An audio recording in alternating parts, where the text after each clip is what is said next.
लोकसेवा तयारीमा रहनुभएका सम्पूर्ण साथीहरूलाई स्वागत छ। नमस्ते, म गणेश।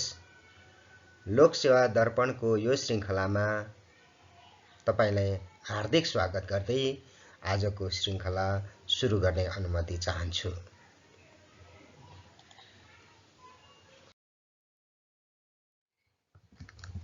आज 2077 असोज 21 र 28 गते गोरखापत्रमा प्रकाशित लोकसेवा सामग्रीहरू लिएर आएको छु।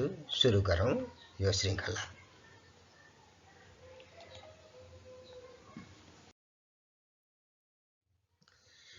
नेपाल प्रहरी र प्रदेश प्रहरी कार्य सञ्चालन, सुपरिवेक्षण र समन्वय पहिलो संशोधन अध्यादेश 2077 कहिले जारी भएको हो? विक्रम सम्वत 2077 असोज 12 गते। काठमाडौँ उपत्यकाको शान्ति, सुरक्षा तथा अपराध नियन्त्रणका लागि गठित महानगरीय प्रहरी कार्यालयको नाम सङ्घीय राजधानी प्रहरी बनाइएको। यसअघि महानगरीय प्रहरी कार्यालयलाई बागमती प्रदेश प्रहरी अन्तर्गत रहने गरी व्यवस्था गरिएको थियो। सङ्घीय राजधानी प्रहरीको नेतृत्व प्रहरी नायब महानिरीक्षक DIG-बाट हुने व्यवस्था गरिएको छ।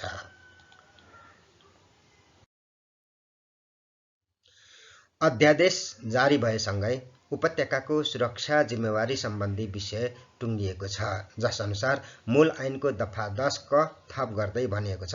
दफा 8 र 9 मा जुनसुकै कुरा लेखिएको भए पनि काठमाडौँ, ललितपुर र भक्तपुर जिल्लामा प्रदेश प्रहरीको काम, कर्तव्य र अधिकारको प्रयोग तथा प्रदेश प्रहरीले अनुसन्धान गर्ने कसुरको अनुसन्धान समेत नेपाल प्रहरीले गर्नेछ। नेपाल प्रहरीबाट सम्पादन हुने कामका लागि उपत्यकाका 3 वटै जिल्लामा नेपाल प्रहरी अन्तर्गतका प्रहरी कार्यालय रहनेछन्। त्यस्तै अध्यादेशले नेपाल प्रहरीले अनुसन्धान गर्ने सूचीबाट अध्यागमन सम्बन्धी कसुर हटाएको छ। महानगरीय प्रहरी सेवा अन्तर्गत अन्तर्राष्ट्रिय विमानस्थल प्रहरी कार्यालय, ट्राफिक महाशाखा, अपराध महाशाखा तथा जिल्लामा 3 वटा परिसर लगायतका कार्यालय रहेका थिए।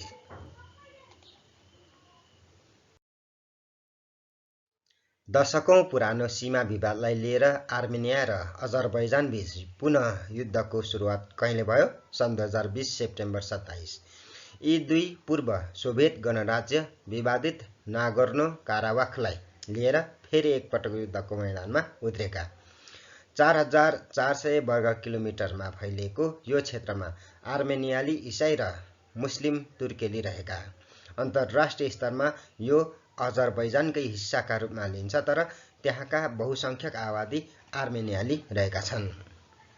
सन् 1980 को दशकको अन्त्यतिर सुरु भएर 1990 को दशकसम्म चलेको युद्धमा 30,000 भन्दा बढीको मृत्यु भएको थियो भने 10 लाख भन्दा बढी विस्थापित भएका छन्।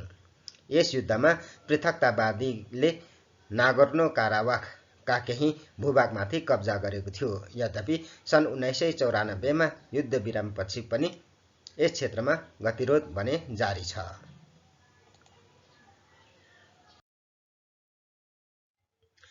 तेजाब तथा अन्य घातक रासायनिक पदार्थ नियमन अध्यादेश 2077 कहिले जारी गरिएको हो? विक्रम सम्वत 2077 असोज 12। अध्यादेशमा एसिड आक्रमण गरेमा 20 वर्षसम्म कैद, सजायसहितका प्रावधान रहेका। एसिड आक्रमण गर्नेको सम्पत्ति रोका गरेर पीडितलाई तुरुन्तै क्षतिपूर्ति उपलब्ध गराउने एवं अनुहार, आँखा, नाक, कान, घाँटी तथा संवेदनशील अङ्गमा क्षति पुगेमा पीडकलाई 20 वर्षसम्म कैद सजायको व्यवस्था अध्यादेशमा रहेको। शरीरको कुनै पनि भागमा एसिड परे मात्रै पनि 10 वर्ष सजाय भुक्तान गर्नुपर्ने व्यवस्था अध्यादेशमा रहेको। एसिड बिक्रीका लागि जिल्ला प्रशासन कार्यालयबाट अनुमति पत्र लिनुपर्ने, हरेक वर्ष अनुमति पत्र नवीकरण गर्नुपर्ने, अन्य पेय पदार्थको बोतलमा एसिड राख्न नपाइने व्यवस्था पनि अध्यादेशमा रहेको। सिल गरिएको बोतलमा मात्र एसिड बेच्न पाइने र खुल्ला रूपमा बिक्री वितरण पूर्ण बन्देज गर्ने अध्यादेशले व्यवस्था गरेको छ। विक्रेताले आफूले ल्याएको एसिडको परिमाण खुल्ने परिचय पत्रको फोटोकपी समेत राख्नुपर्ने, एसिड आक्रमण गर्नेको सजाय मिनाहा गर्न नपाइने, एसिड आक्रमणका मुद्दालाई अदालतले प्राथमिकतामा राखेर किनारा लगाउनुपर्ने, आक्रमणकारीबाट उपचार खर्च गराउनुपर्ने, जरिवाना बापतको रकम अदालतबाट फैसला भएको मितिले 35 दिनभित्र दाखिला नगरे अपराधीको सम्पत्तिबाट असुल गर्नुपर्ने व्यवस्था अध्यादेशमा रहेको छ। पोखरा विश्वविद्यालयको उपकुलपतिमा को नियुक्त हुनुभयो? प्राध्यापक डाक्टर प्रेमनारायण अर्याल 2077 असोज। अहिले सरकारले मुख्य सचिवमा कसलाई नियुक्त गरेको छ? शङ्करदास बैरागी। 2077 असोज 15 को मन्त्री परिषद बैठकले बैरागीलाई मुख्य सचिवमा नियुक्त गरेको। उहाँ यसअघि परराष्ट्र सचिवमा कार्यरत रहनुभएको थियो। पर्वत जिल्लामा 2023 सालमा जन्मनुभएका बैरागीले 2044 सालमा नायब सुब्बाबाट परराष्ट्र सेवा सुरु गर्नुभएको। प्रदेश 1 मा सञ्चालनमा आएको पहिलो 5 तारे होटल कुन हो? Hotel Mechi crown. Hotel Mechi crown एसियाली राजमार्गमा जोडिएको नेपालको पूर्वी सीमा मेची नगरमा पर्यटक लक्षित 5 तारे होटल सञ्चालनमा आएको। नेपालमा विद्युतीय भुक्तानी प्रणालीको सुरुवात गर्ने पहिलो ब्याङ्क कुन हो? Nobel bank. प्रकृति संरक्षण शिक्षालयको स्थापना कहाँ गरिएको छ? कसरा, चितवन। मोबाइल उत्पादन गर्ने विश्वकै पहिलो कम्पनी कुन हो? Motorola, America. सन् 1973 अप्रिल। साइकल सिटी घोषणा गरेको नेपालको पहिलो नगर कुन हो? धरान। विक्रम सम्वत 2069 मङ्सिर 19। कुन पर्वत क्षेत्रलाई मोरदार पर्वत क्षेत्र भनी चिनिन्छ? महाभारत पर्वत। मोरदार पहाडको माथि उठेको भागलाई प्रतिनति भनिन्छ भने तल भासिएको भागलाई के भनिन्छ? सन्नति। मध्यकालमा सुदूरपश्चिममा 2200 राज्यहरू थिए भने मध्य क्षेत्रमा कस्ता राज्य थिए? 2400 राज्य। राम र सीता बीच कस्तो विवाह भएको थियो? पराक्रम विवाह। प्राचीन कालको रामचरितमानस र आधुनिक कालको कृष्णायन कुन भाषाका प्रसिद्ध महाकाव्य हुन्? अवधी। अन्तर्राष्ट्रिय न्यायालयमा कतिजना न्यायाधीशहरू रहने व्यवस्था छ? 15 जना। आनुवंशिक स्रोतमा पहुँच तथा तिनको उपयोगबाट प्राप्त हुने लाभको पारदर्शी र समन्यायिक बाँडफाँड सम्बन्धी नायोगा अभिसन्धिमा कहिले हस्ताक्षर भएको हो? सन् 2010 अक्टोबर 29 जापानको नायोगामा। नायोगा अभिसन्धि सन् 2014 अक्टोबर 12 देखि कार्यान्वयनमा आएको। यो सन्धिलाई नेपालले सन् 2017 सेप्टेम्बर 4 मा अनुमोदन गरेको। सन्धि अनुमोदन गर्ने नेपाल 101औं राष्ट्र भएको। कुनै सैनिक गुटमा आबद्ध नभई अन्तर्राष्ट्रिय शान्तिको मान्यतालाई आत्मसात गरी तटस्थ रहने नीतिलाई के भन्छ? असंलग्न नीति। नेपालको राष्ट्रिय जनगणना 2068 अनुसार सबैभन्दा बढी जनसङ्ख्या भएका 5 सहर कुन कुन हुन्? क्रमशः काठमाडौँ, पोखरा, ललितपुर, विराटनगर र भरतपुर।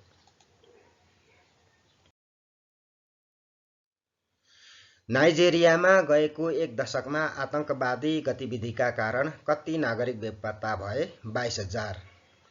1 दशक अघि आतंकवादी संगठन बोको हरामले आक्रमण सुरु गरेदेखि हालसम्म करिब 22,000 नाइजेरियाली नागरिक बेपत्ता भएका छन्। अन्तर्राष्ट्रिय रेडक्रस ICRC ले सन् 2019 सेप्टेम्बर 12 मा सार्वजनिक गरेको प्रतिवेदनमा यो तथ्य उजागर भएको छ।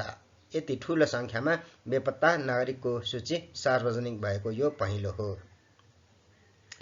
सन् 2009 देखि नाइजेरियामा बोको हरामले सशस्त्र हिंसात्मक आन्दोलन चलाएको छ, जसका कारण 27,000 को मृत्यु भइसकेको छ भने करिब 20 लाख मानिस विस्थापित भएका छन्। नेपाल भाषाका महाकवि भनी कसलाई चिनिन्छ? सिद्धिदास अमात्य। कवि व्यक्तित्वका साथै एक उच्च कोटिका विचारकका रूपमा समेत चिनिने महाकवि सिद्धिदासको 2077 भदौ 30 मा 153औं जन्म जयन्ती मनाइएको। सिद्धि, रामायण, सज्जन, हृदयाभरण लगायतका महाकाव्यका सर्जक सिद्धिदासका 50 वटा भन्दा बढी कृति प्रकाशित भएका। नेपालको नयाँ राष्ट्रिय स्वास्थ्य नीति कहिले सार्वजनिक भयो? विक्रम सम्वत 2076 असार 16 गते।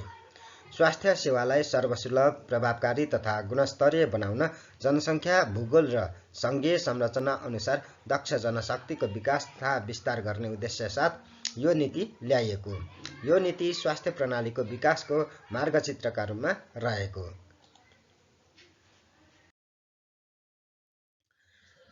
लोकसेवा आयोगले कहिलेबाट लागू हुने गरी अप्राविधिक तर्फका राजपत्र अनङ्कित प्रथम श्रेणी नायब सुब्बा र द्वितीय श्रेणी खरिदार पदका लागि प्रवेश परीक्षाको व्यवस्था गरेको हो।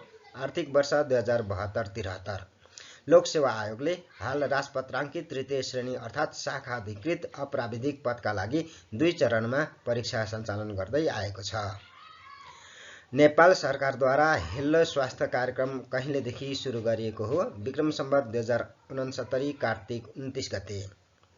सार्क राष्ट्रमध्ये आफ्ना नागरिकलाई ई पासपोर्ट उपलब्ध गराउने पहिलो राष्ट्र कुन हो? मालदिप्स, सन् 2007।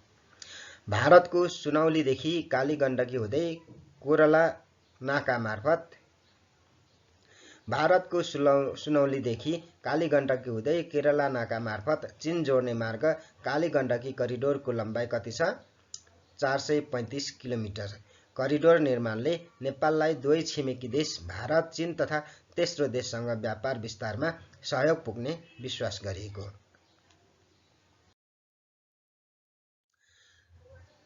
मुलुकबाट सबै प्रकारका बाल श्रम अन्त्य गरी बाल श्रम रहित राष्ट्र बनाउने उद्देश्य अनुरूप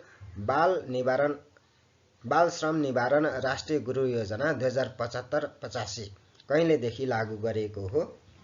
विक्रम सम्वत 2075 साउन 1। विक्रम सम्वत 2075 असार 24 को मन्त्री परिषदले स्वीकृत गरी साउन 1 देखि लागू भएको यो गुरु योजनाले विक्रम सम्वत 2079 सम्ममा अमर्यादित र निकृष्ट बाल श्रम र योजना अवधिमा सबै प्रकारका बाल श्रम अन्त्य गर्ने लक्ष्य लिएको छ। विजार्ड अफ नर्थ भनी क्यानाडाका सर वाल्टर स्कटलाई चिनिन्छ भने अङ्कल हो भनी कसलाई चिनिन्छ? हो ची मिन्ह, भियतनाम।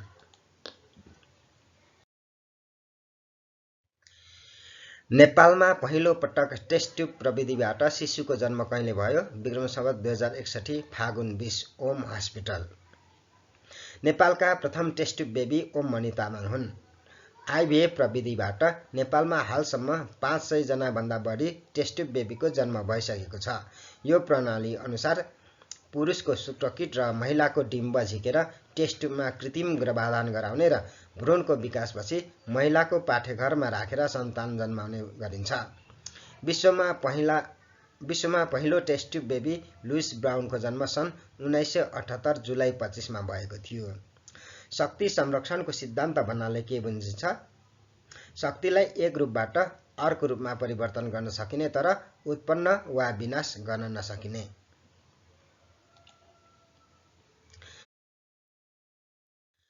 विश्व बसोबास दिवस 2020 को नारा के हो?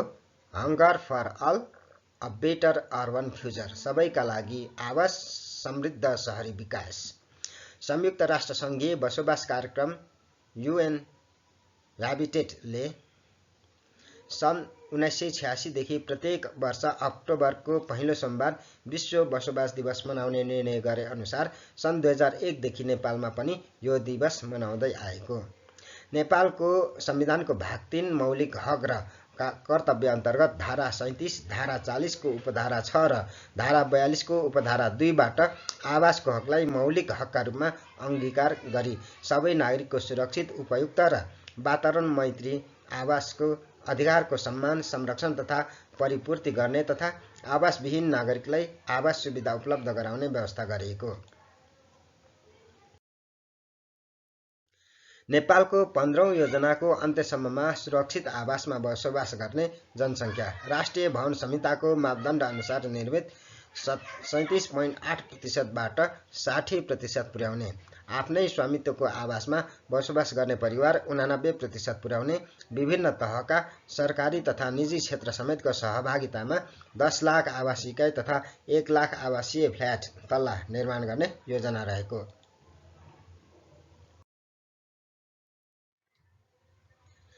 केन्द्रीय तथ्याङ्क विभागद्वारा पहिलो पटक गरिएको राष्ट्रिय आर्थिक गणना अनुसार जागिरेका रूपमा कार्यरत कर्मचारीको औसत मासिक तलब कति रहेको छ? रु 20,543।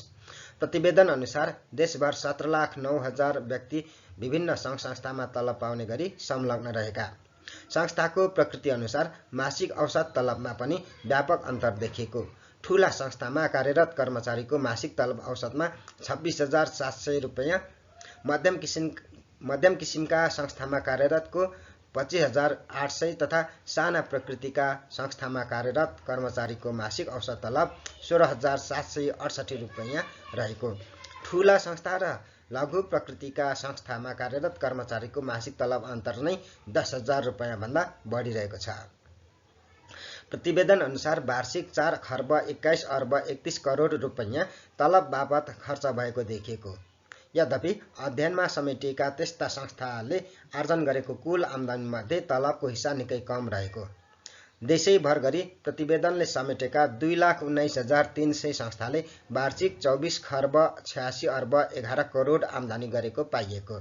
त्यसमध्ये तलबसहित त्यस्ता संस्थाको वार्षिक खर्च 17 खर्ब 83 अर्ब 35 करोड रुपैयाँ रहेको।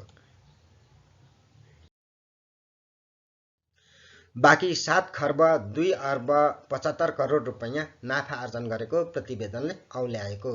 कुल आर्जनमध्ये नाफाको हिस्सा 28.3% रहेको। त्यस्तै तलब बापतको खर्च भने 16.9% मात्र रहेको। अर्थात् कर्मचारीको तलबभन्दा यस्ता संस्थाले गरेको नाफा 2 खर्ब 81 अर्ब रुपैयाँ बढी रहेको छ। अध्ययनमा विभिन्न 21 वटा क्षेत्रलाई वर्गीकरण गरी त्यसै अनुसार तथ्याङ्क सङ्कलन गरिएको। त्यसमध्ये दर्ता भएर सञ्चालनमा आएका संस्थाले वार्षिक 4 खर्ब 6 अर्ब र दर्ता नभई सञ्चालनमा रहेका उद्योग संस्थाले वार्षिक 14 अर्ब 84 करोड रुपैयाँ तलब खर्च गरेको देखिएको। धेरै तलब वितरण हुने जिल्लाहरू काठमाडौँ 1 खर्ब 40 करोड, ललितपुर 31 अर्ब 93 करोड, मोरङ 20 अर्ब 91 करोड, रूपन्देही 18 अर्ब 45 करोड, कास्की 18 अर्ब 31 करोड। कम तलब वितरण हुने जिल्लाहरू रुकुम पूर्व 10 करोड, मनाङ 10 करोड 30 लाख, रसुवा 17 करोड 30 लाख, डोल्पा 19 करोड 50 लाख, हुम्ला 29 करोड 80 लाख। नेपाल प्रज्ञा प्रतिष्ठानबाट अमरकोशको प्रथम संस्करण कहिले प्रकाशित भएको हो? विक्रम सम्वत 2026। ऐतिहासिक महत्त्वको अमर ग्रन्थ अमरकोशको दोस्रो संस्करण 2077 मा प्रकाशित भएको। प्रथम संस्करण प्रकाशित भएको 51 वर्षपछि। नेपालमा सुरक्षित गर्भपतनले कानुनी मान्यता कहिले प्राप्त गरेको हो? नेपालमा सुरक्षित गर्भपतनले कानुनी मान्यता कहिले पाएको हो? विक्रम सम्वत 2059 असोज 10। 12 हप्तासम्मको गर्भपतनलाई मान्यता दिइएको। विशेष अवस्थामा 28 हप्तासम्मको गर्भपतन गराउन ऐनले स्वीकृति दिएको। विश्व ब्याङ्कद्वारा सन् 2020 अक्टोबरमा प्रकाशित प्रतिवेदन अनुसार आर्थिक वर्ष 2077-78 मा नेपालको आर्थिक वृद्धि दर कति हुने अनुमान छ? 0.6%। सन् 2020 अक्टोबर 8 मा सार्वजनिक साउथ एसिया इकोनोमिक फोकस प्रतिवेदनमा सो कुरा उल्लेख भएको। चालु आर्थिक वर्षको बजेट वक्तव्यमा नेपालको आर्थिक वृद्धि दर 7% हुने उल्लेख रहेको छ।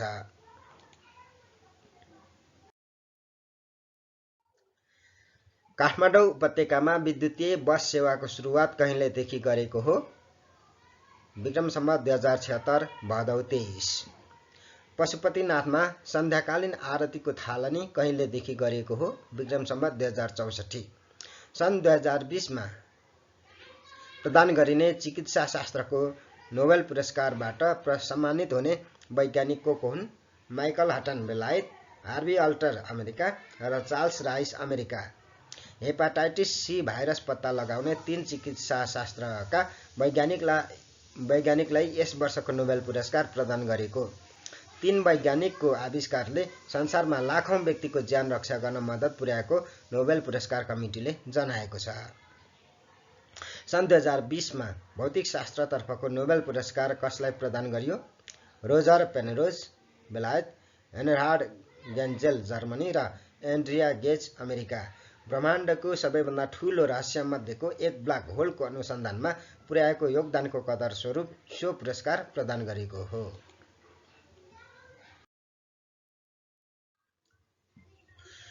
सन् 2020 को साहित्यतर्फको नोबेल पुरस्कार कसलाई प्रदान गरियो? अमेरिकी कवयित्री लुइस ग्लक। अत्यन्तै सुन्दर शैलीमा व्यक्तिगत अस्तित्वलाई सार्वभौम बनाउने अतुलनीय काव्यात्मक सिर्जनाको कदर गर्दै उक्त पुरस्कार प्रदान गरिएको। सन् 1901 बाट सुरु भएको नोबेल पुरस्कारको 119 वर्षको इतिहासमा 2 पटक साहित्यतर्फको पुरस्कार स्थगित हुन पुगेको। सन् 1943 मा द्वितीय विश्वयुद्धका क्रममा पहिलो पटक स्थगित भएको थियो भने दोस्रो पटक सन् 2018 मा स्विडिस एकाडेमीको निर्णायक मण्डलका सदस्य क्याट्रिनका पति र फ्रान्सिसी फोटोग्राफर जेन क्लोड अर्नाल्टमाथि यौन शोषणको आरोप लागेका कारण स्थगित गरेको थियो। सन् 2020 को नोबेल शान्ति पुरस्कार कसलाई प्रदान गरियो?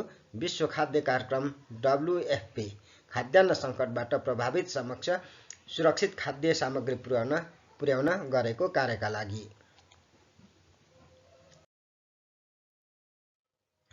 सन् 2020 को रसायनशास्त्रतर्फको नोबेल पुरस्कार कसलाई प्रदान गरियो? जेनिफर ए डाउडना अमेरिका र इम्यानुएल शार्पेन्टियर फ्रान्स। जिनोम एडिटिङमा सटिक विधि पत्ता लगाए बापत उनीहरूलाई सो पुरस्कार प्रदान गरिएको। यस विधि र उपकरणको प्रयोगबाट शोधकर्ताहरू जनावर, बोटबिरुवा र सूक्ष्म जीवहरूको डिएनएमा अत्यन्तै सटिक हेरफेर गर्न सक्षम भएका। अमेरिकी बायोकेमिस्ट जेनिफर ए डाउडना र फ्रेन्च माइक्रोबायोलोजिस्ट इम्यानुएल संयुक्त रूपमा नोबेल पुरस्कार पाउने पहिलो महिला हुन् भने रसायनशास्त्रतर्फको पुरस्कार जित्ने 6औं र 7औं महिला हुन्। सन् 2020 को अर्थशास्त्रतर्फको नोबेल पुरस्कार विजेता अर्थशास्त्री को हुन्? पल आर मिलग्रोम अमेरिका र Robert B Wilson America. Valmiki Ashram कहाँ पर्छ? चितवन।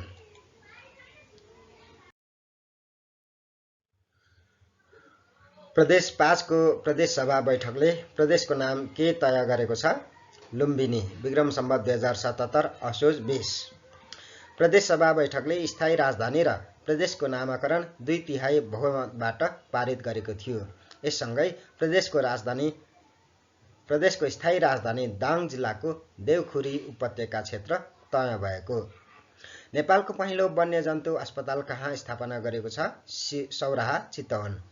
नेपाली सेनाद्वारा विक्रम सम्वत 2076 भदौ 11 मा सार्वजनिक गरेको विस्तृत आयोजना प्रतिवेदन अनुसार काठमाडौँ तराई द्रुतमार्ग खोकना निजगढको लम्बाइ कति कायम हुने उल्लेख छ? 72.5 किलोमिटर। यसअघि सो मार्ग 76.2 किलोमिटर लम्बाइको हुने उल्लेख। सन् 2030 सम्म पेट्रोल र डिजेलबाट चल्ने सवारी साधन प्रतिबन्ध गर्ने घोषणा कुन देशले गरेको छ? आयरल्यान्ड। पछिल्लो पटक प्रकाशित एक प्रतिवेदन अनुसार सबैभन्दा बढी इन्टरनेट प्रयोगकर्ता भएको राष्ट्र कुन हो?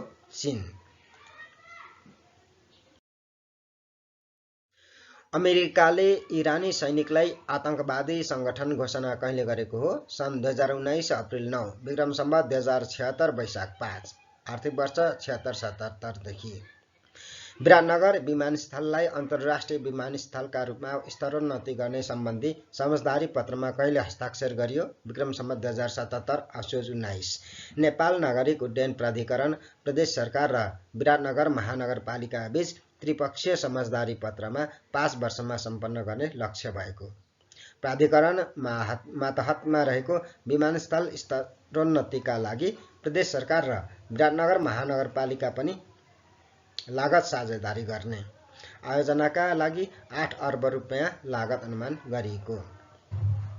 बुटवल र नेपालगञ्जमा हर्न निषेधको घोषणा कहिले गरेको हो? विक्रम सम्वत 2075 मङ्सिर 1।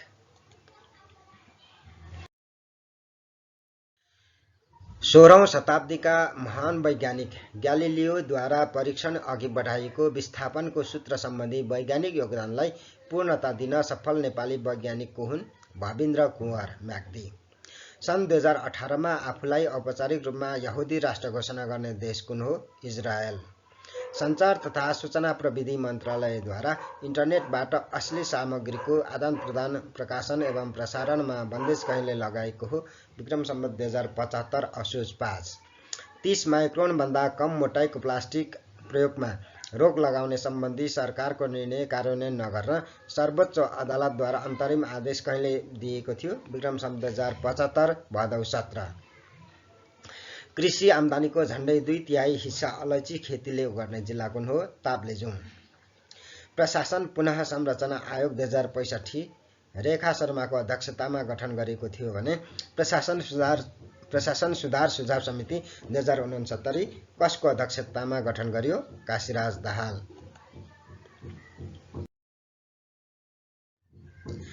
अन्तर्राष्ट्रिय गिद्ध सचेतना दिवस कहिलेदेखि मनाउन थालेको हो? सन् 2009। विश्वमै लोपोन्मुख अवस्थामा पुग्न लागेपछि यसको संरक्षणमा सहभागिता जुटाउन गिद्ध सचेतना दिवस मनाउन थालेको हो। सिनो खाएर वातावरण सफा गर्ने भएकाले गिद्धलाई प्रकृतिको कुचिकार भनी चिनिने। विश्वमा 23 प्रजाति र दक्षिण एसियामा 9 प्रजातिका गिद्ध पाइने। गिद्ध विनाशको प्रमुख कारण पशुको उपचारमा प्रयोग गरिने औषधि डाइक्लोफेनेक रहेको। नेपालमा गिद्ध संरक्षणका लागि गिद्धलाई शुद्ध आहारा उपलब्ध गराउन देशभर आधा दर्जनभन्दा बढी स्थानमा जटायु रेस्टुरेन्ट सञ्चालनमा ल्याइएको। सन् 2015 देखि 2019 सम्म गिद्ध संरक्षण कार्ययोजना बनाएर संरक्षणको कार्य अघि बढाइएको। गिद्ध प्रजनन केन्द्र चितवनमा रहेको छ भने सारस प्रजनन केन्द्र कहाँ रहेको छ? कपिलवस्तुमा।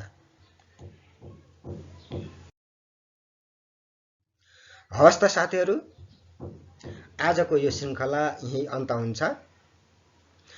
लोकसेवा दर्पण च्यानललाई तपाईले सब्स्क्राइब र सेयर गरिदिनुहोला। आजको श्रृङ्खलाबाट म गणेश बिदा चाहन्छु। धन्यवाद।